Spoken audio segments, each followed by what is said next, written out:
Hola, buenas tardes. Mi nombre es Marlene Solórzano. El tema que voy a tratar es el aborto.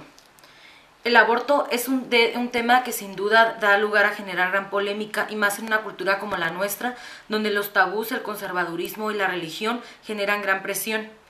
El aborto constituye un grave problema de salud pública. Con excepción del Distrito Federal, en todos los demás estados es una cuestión ilegal y frecuentemente se realiza en condiciones que ponen en riesgo a la salud de la mujer y su vida. Cuando una mujer decide realizar un aborto y no tiene la información o los recursos, es capaz de utilizar métodos realmente inconcebibles como es la introducción de objetos punzocortantes, golpes en el vientre o provocarse accidentes para de esta forma poder abortar. Desde las primeras leyes a principios del siglo pasado, el aborto provocado ha ido siendo despenalizado en distintos países, tanto de primero, de segundo o de tercer mundo, y su despenalización ha supuesto que en estos países se ha dado una disminución muy drástica de la mortalidad materna. Antiguamente en México el aborto se entendía como un delito contra la vida y se ubicaba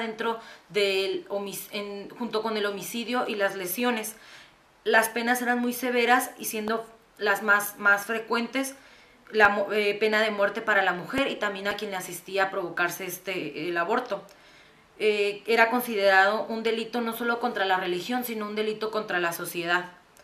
En nuestra legislación penal federal es desde el año de 1871 que se sanciona el aborto consentido, procurado y sufrido. En el artículo 569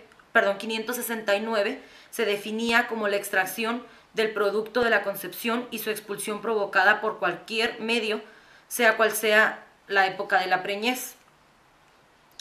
Médicamente, el aborto es la expulsión del feto y puede darse de dos formas, espontáneo o provocado. La mujer que se provoca un aborto se enfrenta a distintos riesgos, no solo de problemas físicos, sino también mentales. Los físicos serían como la muerte, muchas veces es por hemorragias o infecciones que no son tratadas a tiempo. Es más propenso a adquirir cáncer de mama, cáncer de ovarios, de hígado, perforaciones del útero, desgarros cervicales. En los posteriores embarazos puede tener recién nacidos discapacitados y problemas mentales como es el síndrome posparto. El derecho maneja de dos formas el aborto, lo que es el aborto legal y el aborto ilegal, también llamado clandestino. El aborto legal se da cuando hay peligro para la salud de la mujer, para la vida de la embarazada, por cuestiones de violación o malformaciones fetales. Se considera aborto clandestino cuando es realizado en contra de alguna de las leyes del país donde se practique y generalmente se da en las peores condiciones higiénicas y con la imposibilidad de poder recurrir a un hospital en caso de necesitarse. Debemos tener en cuenta que la decisión del aborto es exclusiva y debe decidirse solamente la mujer, ya que ésta se encuentra acorralada y en una angustia y puede incluso arriesgar su salud y su vida para salir de esta problemática. Y no se va a detener por el miedo a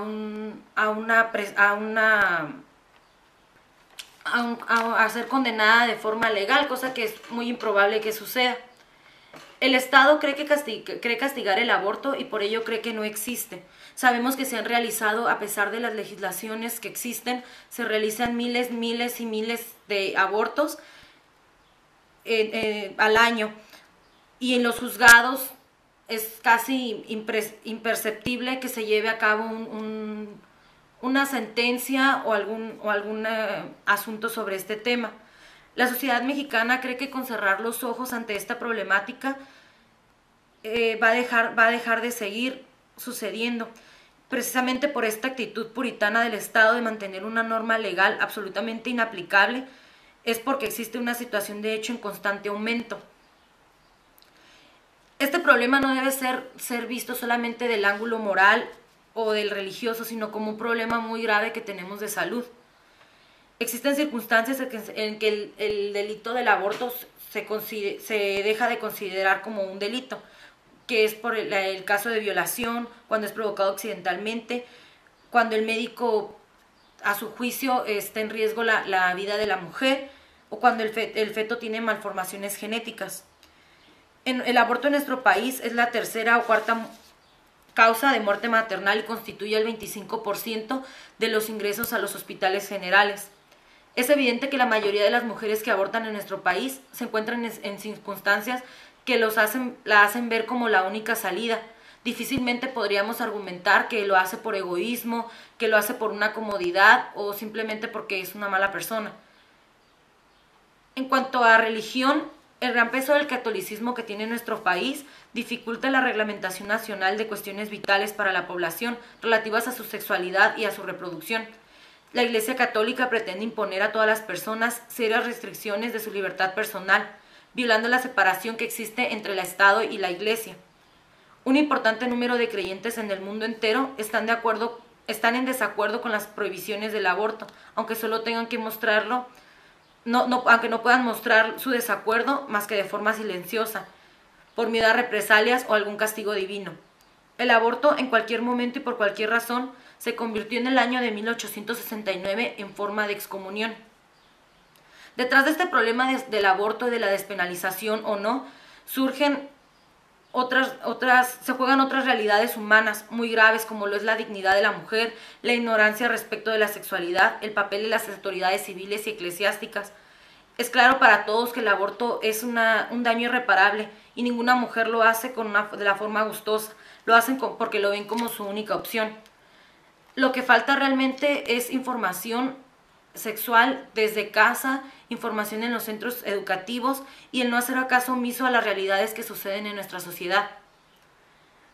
Yo no podría tener una opinión a favor o en contra, pues para mí es una decisión nada más que personal y no debemos criminalizar un acto sin saber el estado emocional al que se enfrenta la mujer en esta situación, ya que es bastante la carga emocional a la que se enfrenta como para que aparte tenga que enfrentar un problema legal.